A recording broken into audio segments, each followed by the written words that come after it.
Today on Stupid Fast RC, we took the E-Revo and the SoloShot2 out into the bush. We wanted to see what the SoloShot2 would perform like out in the scrub. And we even saw a couple of birds. Well, okay, I didn't say they were good looking, but if you've been out in the scrub a long time, anything's fair game, right? Hi, welcome back to Stupid Fast RC. Today we've taken the E-Revo and the SoloShot2 out into the bush, or the scrub we call it in Australia. If you're not from here, we saw a couple of things out in the bush. What did we see, Tom? Saw a kangaroo and a lizard.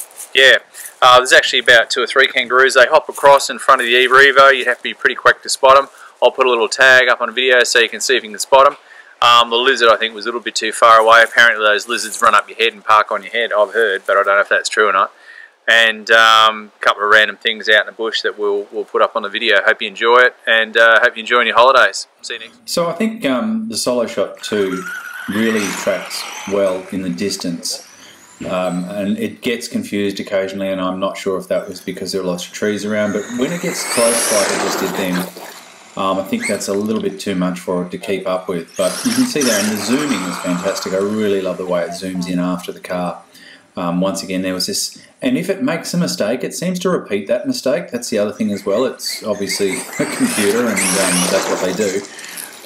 And I think there may have been holes in its, well, understanding of where the tracker was, and those holes persisted throughout the filming.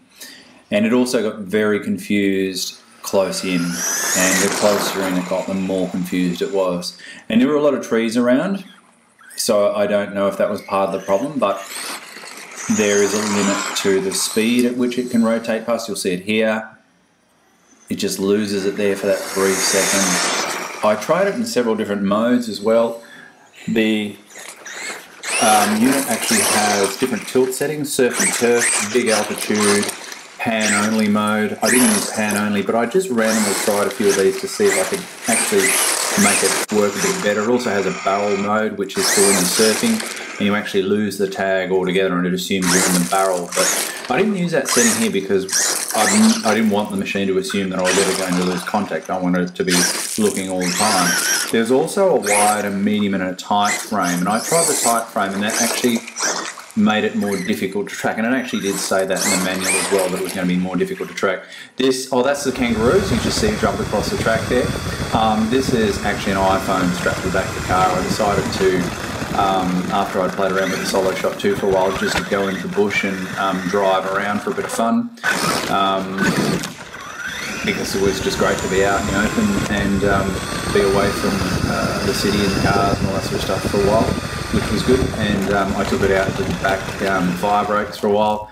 There was actually a fairly large sort of bungaro type of lizard coming across the track here, but it scarpered off the track before the car could actually get close to it, which was a bit of a sad.